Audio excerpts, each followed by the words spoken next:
Welcome to Don't You Two Read, a podcast where two sisters talk about all things books. We're just two girls who found ourselves texting about books on a daily basis and thought, why not turn on a mic? We'll be talking about our recent reads, a weekly bookish topic, and what we're looking forward to reading next. So grab a cup of coffee and maybe even a snack and be prepared to take down your TBR and add a lot to it as we talk all things books. I'm Hilary, a mom from Oklahoma, and I found my Kindle. And I'm Hannah, a stay-at-home mom in Texas who finally rejoined Kindle Unlimited after going months without it. Today, later in the episode, we will be sharing our favorite Backlist summer books. And later, we'll get into some of our recent reads. But first, Hannah, how was your reading week? Honestly, it was pretty bad. I started the week, it started good. I started the week with a solid read that we'll talk about later today. But then it went downhill really fast. And then it just kept going downhill. Like just big book slump. When I say book slump, I've noticed that people have different definitions. For me, I can still be reading and I'm just not loving it. Yeah. So that was my week. But I feel like I'm finally out of it and we'll talk about that later. But yes, it was a rough one. What about for you? Well, like I said last week, I lost my Kindle, so that kind of messed me up because I was like, well, I was in the middle of a book, so I was like, well, I can't finish it. So I didn't want to start something else, and so that kind of messed me up a little bit. And then I found it, and then I I have a paper book from the library, and I'm so not used to reading paper anymore. And so I'll get ready to read, and then I get into bed, and Taylor has a light off, and I'm like, well, You're like, I'm I done. guess I guess I'm going to bed then. And so I don't feel right turning on the lamp. So I think I don't get a ton of reading done at bedtime, but definitely like snippets. I make, like a chapter here, a chapter there. And hmm so I was like, I miss my Kindle. And I saw this book is on Kindle Unlimited, which I paused my membership, but I'm like, maybe I just need to get back in. I don't know, get back to it because I miss it being on. I miss my Kindle, using my Kindle. So, but I'm hmm liking the book, so it's going fine. But I'm just trying to figure out what my reading is going to be like for the summer because it's different. Schedules are different. Noelle's out of school, so I'm trying to figure it out, but it's okay. So let's get into some of our recent reads. Hannah, what's your first book? Okay, guys, Hillary picked this book last week, so this might be cheating, but I'm doing it. I'm doing it anyway. My first book is Heartless Hunter by Kristen Ciccarelli. Guys, if you want a synopsis of this book, Hillary described this book last week. She did a full synopsis and a review, and she loved it. But after that, it was ready on my Libby app. And I had told Hillary, I'm in a huge book funk. Should I start this or is it just going to ruin everything because of my terrible attitude? She's like, no, try it. So I tried it and I feel like I have to come back and report my opinion about the book. Okay, so Hillary focused a lot on the magic and the cat and mouse side of the book. So I wanted to focus on the romance elements of this book because you guys, the romance in this book was like a 10 out of 10 for me. So you have a witch, you have a witch hunter, and then you have the witch hunter's brother. And like I made sure I asked Hillary, I'm like, is this a spoiler? Because it's not on the synopsis. Hillary says it's not, and so I'm gonna just go with that. Okay, the brother is best friends with the witch. So it is almost a love triangle vibe in all of the best and worst ways. Like, I was reading the book and I literally texted Hillary saying, what in the Vampire Diaries is going on here? Because, and also this is episode 2, and I'm once again talking about the Vampire Diaries. Okay, there's witches, there's witch hunters, and by the end of this book, I didn't even know what side was right and wrong. by the end because I was like, I'm so conflicted. I just could not put it down. Like I said, I was in the worst slump ever before this book, and then this book happened, and I was like, I love reading again. I felt every feeling while reading this book. It was fascinating, interesting.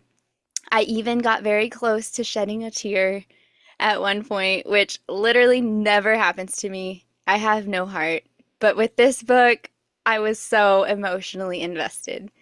This is book one in a duology, and book two is not out yet, which normally is a red flag for me. I normally would say wait until the next one is out. But for this one, I would say you don't have to wait because I think the plot is solid enough that you'll remember it for when book two comes out.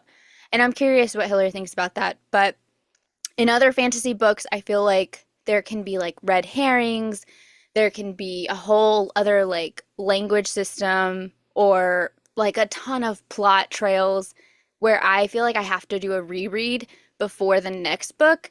And to me, this book was pretty solid that I feel like I can remember what I need to for the next one. But yes, I couldn't go without mentioning this book. So if you heard Hillary talk about it last week and you needed another sign, here's your sign. If you love enemies to lovers, love triangles, brother dynamics, witch and witch hunter magic, and a book you won't be able to put down, pick this one up. It is open door, it's vague, there's also some language, and as always, check content warnings if you have concerns going into this one. And that's Heartless Hunter by Kristen Ciccarelli. Hillary, did you do audio for this book? No, no, I read it. Okay, I did both. I did Oh, audio was it a and guy's voice for it was, him? no, it was a lady for both, Oh, but I liked it. I loved the audio. I do recommend. I was not sure if Hannah was gonna like this one because she usually goes for like the cinnamon roll, like golden retriever person, and the lead is definitely like the opposite. He is not. He's like grumpy and serious, quiet, introverted. And I was like, she's not gonna like it. I don't know. Like, if you met my husband, you would know like he's all those things. Like, that's obviously, I have a type. I like the serious, grumpy. Yeah. Hillary is married to the Mr. Darcy, and I am married to Mr. Bingley. And I feel like we both can enjoy whatever in books. But yes, she's right. I do love a cinnamon roll. I'm glad you liked it because I was like, if you hate it, I don't want to know. Just stop it. Don't hate read it. I can't handle it. I pre-ordered the book, the second one, so I'm I excited. It know. comes out soon, just in a few months. In Okay. February, right?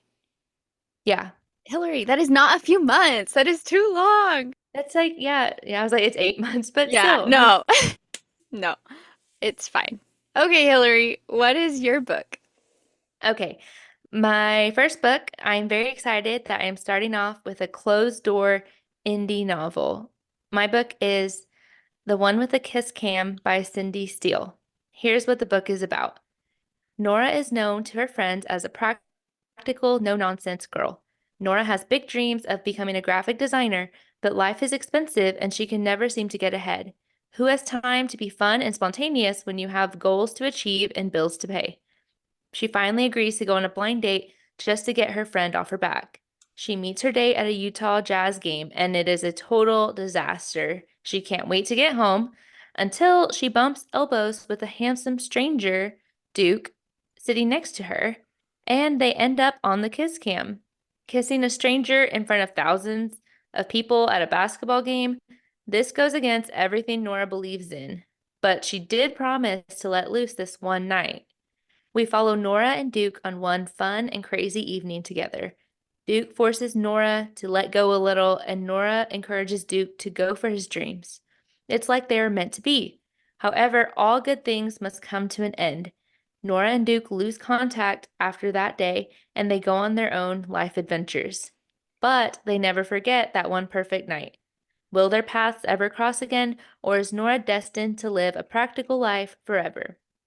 This book will make you question whether we forge our own paths in life or whether fate plays a larger role than we realize. This book was 5 stars for me. Duke and Nora had such a fun chemistry that it was palpable. I would say that this is a romance with a little bit more meat to it. Duke and Nora have real obstacles that make you question how things are going to work out. So if you're in the mood for something really fun but not sickly sweet, I highly recommend picking this one up. This is The One with a Kiss Cam by Cindy Steele. Okay, so I know I love that book, and I know Hannah read this book a while ago. So I know she did like it, but she did not love it. Do you want to talk a little bit about that? Okay, first of all, I'll try to keep it vague because I don't want to spoil anything. It is a forbidden romance. Can we say that? Yeah. I guess if you want details, you can DM us.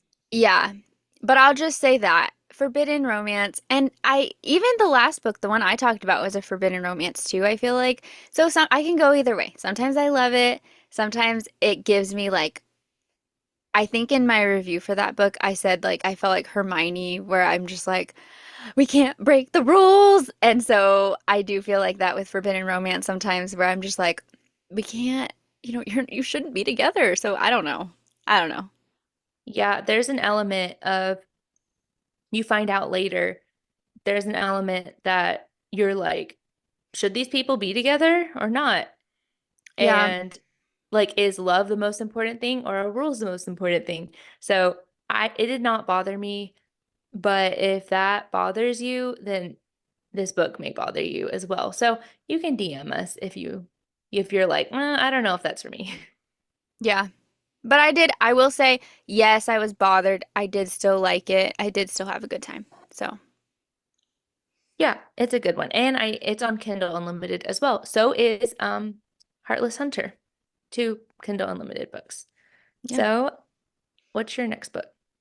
This next book is also on Kindle Unlimited. We are not sponsored. I wish. Summer Ever After by Kortney Keisel.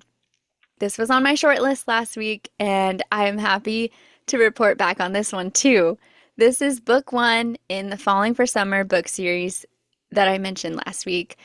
So I'm going to read some of the synopsis from Goodreads and also add some of my own wording sprinkled in there too. Falling in love is easy. Finding the right guy to spend happily ever after with, that's the hard part. But Jane has a foolproof plan. She's taking the tropes that work in romance books and applying them to her love life. But the more she tries to force romance with the single men on the island, the more she keeps running into Walker Collins, the guy that she's had a secret crush on since the seventh grade. On top of being off limits because he's her best friend's older brother, he also hates Sunset Harbor and has no intention of staying.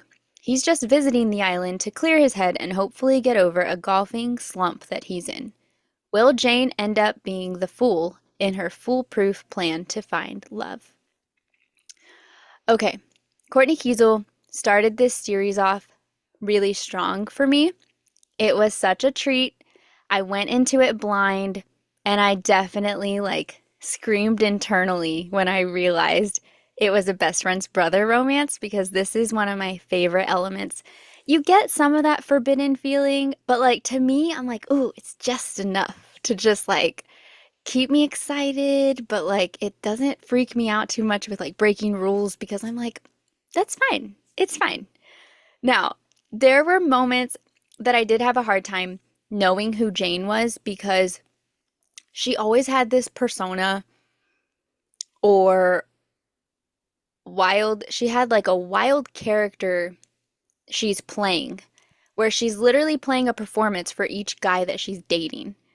And so sometimes, yes, that comes off as desperate. For example, there was one part in a restaurant where she's like, okay, I want him to like push my hair out of the way. So I'm gonna like put food in my hair so he will have to. Like she like literally awkwardly cringy forces these bookish moments trying to create romance. But she does know that she's crazy and she does know that she's desperate.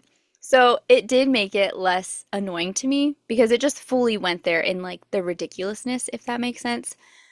But honestly, Walker is the star of this book. He was such a fun guy. I loved the flirty banter, his personality, and the way that he pushed back on Jane every time that she would say, "Oh, you're just like a brother to me." Because honestly, come on, Jane. I also liked that we got his POV in the book, so we could see behind the curtain of his happy, flirty persona that he also puts on. And when he took care of Jane, it was so sweet. There are also tiny flashbacks that I loved and a very fun grandma that I thought was very funny. This is a flirty, fun summary book with a lot of book tropes infused into every moment. Overall, I fell in love with Sunset Harbor, and I have a really good feeling about the rest of the series. If you enjoy Best Friend's Brother, forbidden romance, exploring book tropes, and a closed door book that doesn't take itself all that seriously, pick this one up. And that's Summer Ever After by Kortney Keisel. Okay. My next book is the classic number two. I was gonna say number two, like slump, and then I was thinking I need to come up with a nickname for that, but I was like, well, I could just say it's just the number two. Yeah, I knew you were going to say that. Okay, let's have it. Let's have it. Okay, this book is In 5 Years by Rebecca Serle. I did not like this book at all, at all. It was really bad for me. Okay, here's the setup. Danny Cohen is living her dream. She lives in New York City with the perfect boyfriend and is interviewing for her dream job at a high-dollar law firm. After she crushes the interview, she buys the perfect outfit and celebrates at the trendiest restaurant. Of course, her boyfriend proposes and her life is off to the perfect start. The next morning, Danny wakes up 5 years in the future, not in her own bed, and she's definitely not with her fiance anymore. Who is the man in her apartment? Why did she travel through time? And that's all I want to say because then I feel like the setup everywhere else, it's too much. It gives away too much of the plot, so I want to stop there. I thought the setup was so interesting. I bought this book at a library sale a couple years ago, and it's really thin. It's like 200 something pages. It's pretty small. Um, and I'm all about magical realism. Like if it's a real world with just one weird little magical thing, I think that's so interesting. And so I was really excited to read this. Um, and it was good. Like the writing was really good. I this is the first book I've read by her. I was like, oh my gosh, I love this book. It's 5 stars. Like the first 100 pages or so, I was like, oh my God, it's gonna be my favorite book of the year. And then a huge, huge plot point that I did not see coming. It left me feeling totally manipulated emotionally and like bamboozled. I was really upset. Like it just took a huge plummet and I couldn't get behind it. I don't want to spoil the book for anybody, but there are major triggers in this book. So it is not a light read. I would not say it's a light read. At the very end, the ending left me feeling gross. I Nothing felt redeemable in the story. The story took a massive nosedive, and I cannot really recommend this book. If you feel like you must try it, it is short, so that's a positive. But I would just keep in mind you're not in for a light read. You're in for a heavy book in like 200 pages. So just keep that in mind. So that is In 5 Years by Rebecca Serle. You're like, you're not here for a good time. Have you read The Good Part by Sophie Cousins? No, I've read another one by her though. I like the one I read. I read Before I Do, I think. Mm, I liked it a lot. The thing is, I thought this was going to be about Danny and whether she would end up with her current fiance or like whoever that man is. And that had like very little to do with the story. There's another element, a B story that kind of like overtakes this mm. story. So it's like not a romance. It's not about even what she should do with her life. I don't know how to describe it. You guys can message me if you want, or if you like or have a Storygraph account, I highly recommend looking at the content warnings if you are interested and wonder if you should read it. I just don't want to spoil it. Okay, well, here I go back to the good part. I feel like you should read The Good Part by Sophie Cousins because it sounds like some of the elements that, like the elements that you probably would have enjoyed in that book. I feel like you should add it to your TBR because I think it, I mean, I have feelings about it both ways, but I think you would like it. So, Yeah, I think it's on my list, so I'll have to try that. okay. My last book for today is one that I also mentioned last episode. Apparently, I'm just revisiting every book I talked about last week. So today, I'm going to talk about I Got You by Stacy Williams. Now, Stacy keeps her synopsises very vague and very minimal. She has said that she does this purposely. So I'm going to do my best to not give anything away that she purposely keeps hidden. I'll be taking some of this from Goodreads and also throwing some of my own words in there. This book is about Maggie and Shane. Maggie is living from one day to the next and making things up as she goes. Her life is 4 kids and a whole lot of chaos, but the best kind. 2 years ago, she gave up her dreams after a devastating loss, and now she may have to give up one more. With 4 kids depending on her and not a chance she'll let them down, she's about to learn just how far she'll go to keep them safe. Shane just lost the one thing he's ever loved and the only thing he's ever been good at. After a career-ending injury upends his life, he's forced into a coaching career that he's not even sure that he wants. Shane is left with a decision that could change everything.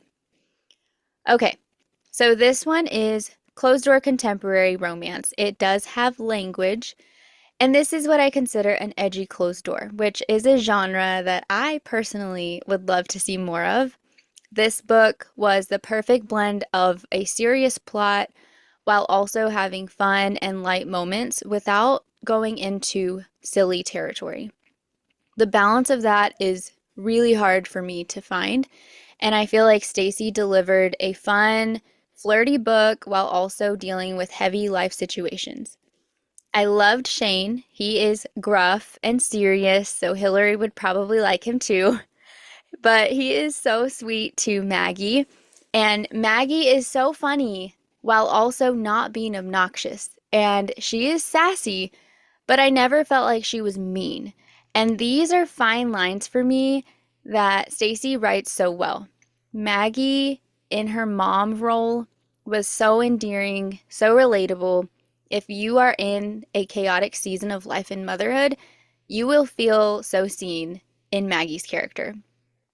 The found family in this book is so precious. The brotherhood between Shane and his brothers is another great aspect. And this is book 1 in a series, and I do plan to talk about book 2 very soon. If you enjoy found family, single guardians, foster representation, football, and a slow burn romance, pick this one up. And that's I Got You by Stacy Williams. Is that on Kindle Unlimited too? Yes. I'm like, Okay. rack 'em up, baby. Yeah, there's gonna be a lot. Mine is not. My next one is not. I actually just finished this on audio yesterday, last night. This is Wretched Waterpark by Kiersten White. This is totally different than what we've done, and this is like a little bit showing of how I'll read just about anything. This is middle grade, so this is what it's about. The sinister Winterbottom children are on summer vacation. Theo, Alexander, and Will are unexpectedly dropped off at their Aunt Sophronia's house for the whole summer while their parents are busy on a mysterious adventure. Their aunt is a little spooky and has no idea how to take care of them. She's literally the worst. Do you kids need to eat? If I just put some food on the table for you all, would that be okay for the day? She informs the kids that she is immediately dropping them off at the local water park for the entire week. But this is no ordinary water park. This is spooky middle grade at its finest. There are gargoyles perched on the walls. You keep your totes and towels at the cabana that looks like a mausoleum, a cabaliseum, And the water slides are long, twisty tongues of trolls. When someone at the park goes missing, the sinister Winterbottoms are on the case to solve this spooky mystery. Okay, this is 4 hours on audio, so it's super fast. I think it's like 200 pages, but they're like middle grade pages, so they're Hmm. smaller. And then it's super fast. There are 5 books in the series, I think, so far. I've already downloaded the next one. Um, this has major Lemony Snicket vibes. I have not read the books. I don't know, I just missed those as a kid, but I have watched like the movie and the shows. Same idea, like the Hmm. same dark humor, the same like wit that you see in that. Um, so very similar. If you like that, you'll probably like this. And then they have like the spooky vibes, but it's not scary at all. Like nothing frightening happens at all in this book. It's just more adventurous. So I thought this was really fun for kids who want a mystery, but you want it to be appropriate. There's a lot out there, and my daughter is reading now. She's not to this level yet, but she will be. So I've been trying to slowly acquire more, like appropriate middle school books that I feel comfortable handing them to her.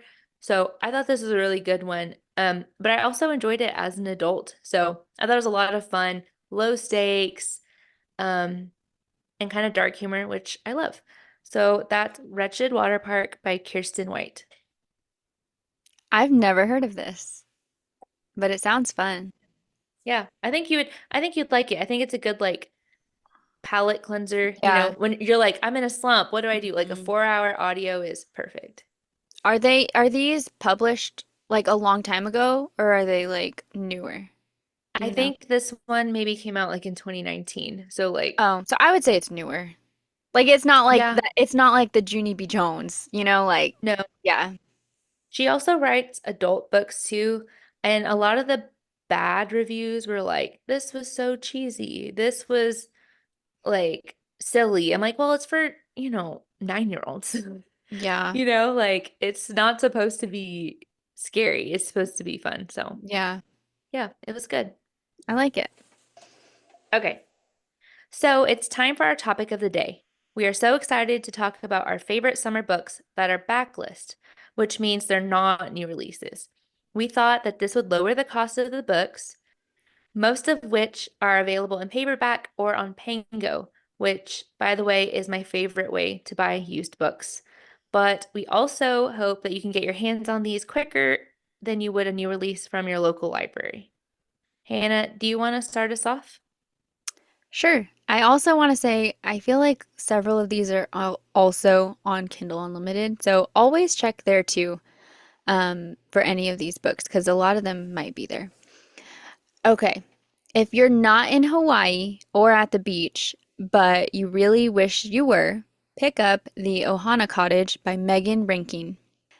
This one is a closed-door romance set in Hawaii. The setting is done so well by Megan, and it's just a really sweet romance.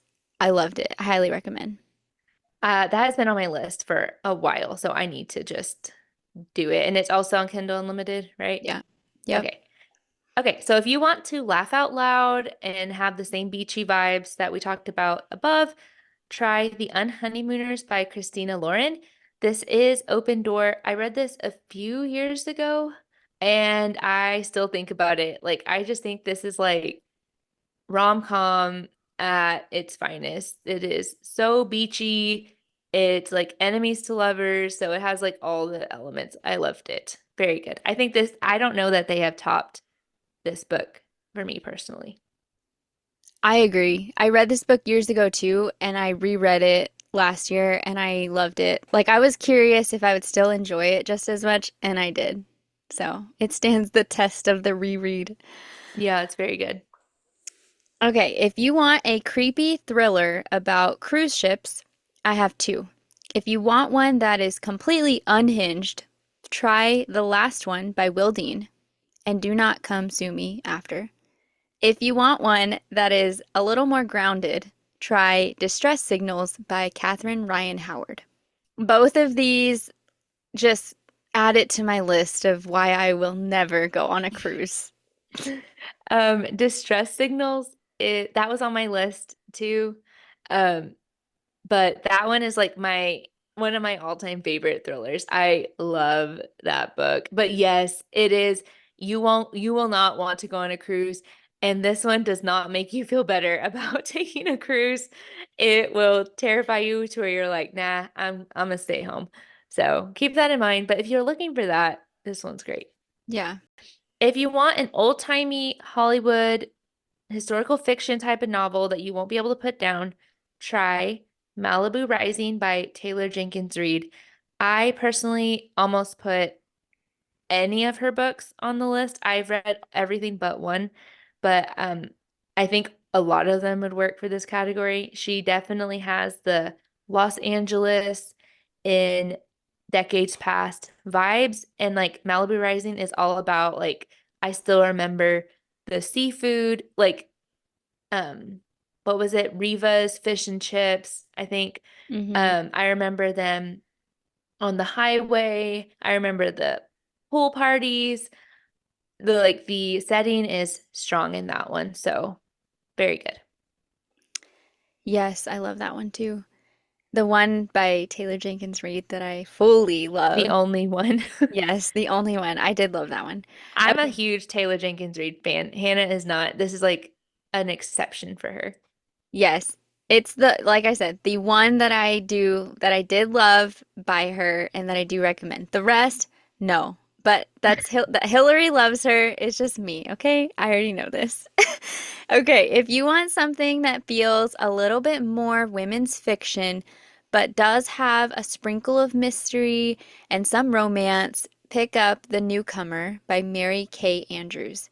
She has so many books. This is not the only one that she has. She has so many I haven't even read yet, but she has like that cozy summer any season vibe. She is very relaxing writing to me. Okay. Now, that last book was really sweet and, like Hannah said, cozy, but this one is not at all. If you want a good scare about killer mermaids, try Into the Drowning Deep by Mira Grant. I have listened to this 2 times now on audio, and it is the perfect, again, another ship book that will make you not want to be on a ship. And this is not like The Little Mermaid. These are mean, evil mermaids, and there's so much science, in quotes, science in the book that you're like, huh, you think like maybe this actually is real. So it was a good one. Would the book be too scary for me to read? No, I don't think so. It's not like a thriller. So, like I think a thriller is all about like the atmosphere of like fear, if that makes sense. Like Mm-hmm. you're like, something's about to happen. I'm scared to be alone. Like Hmm. this is Yeah. not, I think this is more like horror, Mm, and so that like because they're killer mermaids, and so yeah. like Jaws, like it's the same vibes of Jaws or what's the other book I mean the other movie you like a lot that you guys watch all the time? It's like the shark movies, the one where they're like they're submerged in the guy's praying in the oven or something. Deep Blue Sea. Yeah. I was like the shark. There's so many. There's so Yeah, many. that's Hannah's fun fact. She's a all about Shark Week. But yeah. So I think if you like Shark Week, if you don't mind Shark Week of people talking about like legs being torn off and stuff, you'll be fine with this one. See, So I need to read it because I've always thought I want a book like Jaws. And I know Jaws is a book. I just have not read it yet. yeah. Maybe I need to and then report back. Okay. If you want to feel cold in the summer heat, for a thriller, try Rock, Paper, Scissors by Alice Feeney. Or for a romance, try The Tourist Attraction by Sarah Morgenthaler. I would say both of these, but specifically Rock, Paper, Scissors, it just makes you feel colder. Like, and I think I saw you said this in a review for that book that it is so descriptive of the wintry blizzard, snow. Like, she uses that so much in her setting that you're always aware that you are in a cold environment, which, sometimes if you're just in the middle of Hades, you just need escapism, and I fully support it. I fully Yeah, I support was it. gonna say Hannah and I both live in the South. So Hannah more South than I am, but it doesn't matter. We are currently like Yeah. we're approaching hundreds. I think you're already there. Yeah, we are roasting like potatoes. It's bad. So yeah, Like we are not okay. Okay. so if you don't want to think about the heat for a little bit, yeah. I haven't read Tourist Attraction, but I have read Rock, Paper, Scissors. It was excellent. Okay. On the opposite, I put a note on this. This is opposite, completely opposite of what Hannah just said. I said, if you want to feel like you're in the marshes of North Carolina, complete with the heat, humidity, and murder, try Where the Crawdads Sing by Delia Owens. I feel like a lot of people have read this book, but if you, for some reason, have not, you should. Like, I feel like this is a genre buster, if that makes sense. Like, I don't care what genre you like, it probably will speak to you. Yeah, I that is a book that so many people told me. I can't remember who, but so many people told me I would not like it. And then I read it anyway, and I did like it. I liked it a lot. So I would say if you think, "Oh, I only like romance," I would say try it because I I liked it mean, too. it has romance, it has murder, it has like strong setting. Yeah. It has a lot. So try it if you haven't read it. The audio is good for it too. Okay. If you want to take a far off vacation but are low on funds, Falling and Drowning by TJ Newman will help you feel better about staying home. And maybe also the cruise ship ones could fall under this too. That it's like, your friends are on the planes going far away, going on the cruise. Read these books because you will be like, no, that is the last place that I want to be. So, yes. You're And like, I'm cool sitting in my living room going nowhere. Very good books, though. Okay, so we are wrapping things up with the short list or a book you're excited to read in the near future. Do you have one, Hannah? I always have one, Hillary. And I'm cheating because this book is not coming out soon. So technically, should it be on my short list? I don't know, but I'm doing it anyway because Hillary always tells me this is our podcast and we can do what we want. So the entire internet is losing their mind this last week over this announcement, and I was right there Oh, with I know everyone what it else. is. I'm so The excited. new Hunger Games book, Sunrise on the Reaping by Suzanne Collins, coming in March 18th, 2025. This book takes place after The Ballad of Songbirds and Snakes, but before the Hunger Games trilogy, and it will be covering the Quarter Quell, which is when Haymitch was a tribute in the game. And I'm so excited. Haymitch, I could do a whole episode on Haymitch. Like, I'm like, this needs to be a topic of the day. Not just Haymitch, the whole series. But he's like my favorite character. I love him. I reread the series recently and I was like, I need Haymitch's full story and more of Haymitch. So anyway, we're finally getting it. I feel like this is written for me, for the fans. So And I'm you very read excited. the Ballad of Songbird and Snakes? No. Oh my No, gosh. I know. What is That this? I know. I haven't read it because when I got in line for the library, it literally was a year-long wait. And so anyway, woe to me. Well, then you should put that on your short list. I know. Okay, okay. I'll do that. I'll read Your that one shorter first. list. My shorter list. And that was literally what I was thinking too. I was like, okay, I 100% need to read The Ballad of Songbirds and Snakes before that one. So I know. Fired. Go ahead. What is on your short list, Hillary? The book on my short list is One Dark Window by Rachel Gillig. I think that's how you say her name. I'm not sure. But this is a book that you see everybody. It's a duology. You see everybody talking about it everywhere with like super high ratings. Everyone I know that has read it has loved it. It's also on Kindle Unlimited right now. It just went on there. But it's been on my TBR forever. And I bought it on a Kindle deal in October. Um, but I didn't get to it. I think maybe because I focused on Christmas books. I don't know. No excuses.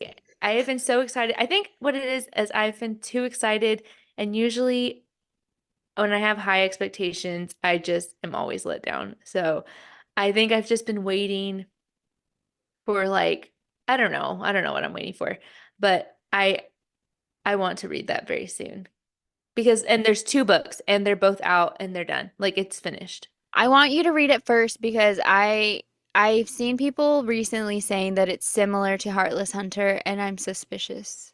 Or not suspicious, skeptical. I don't know. I know nothing about it, so I am not in a place to discuss anything here. But Yeah, it's another duology, but and a fantasy.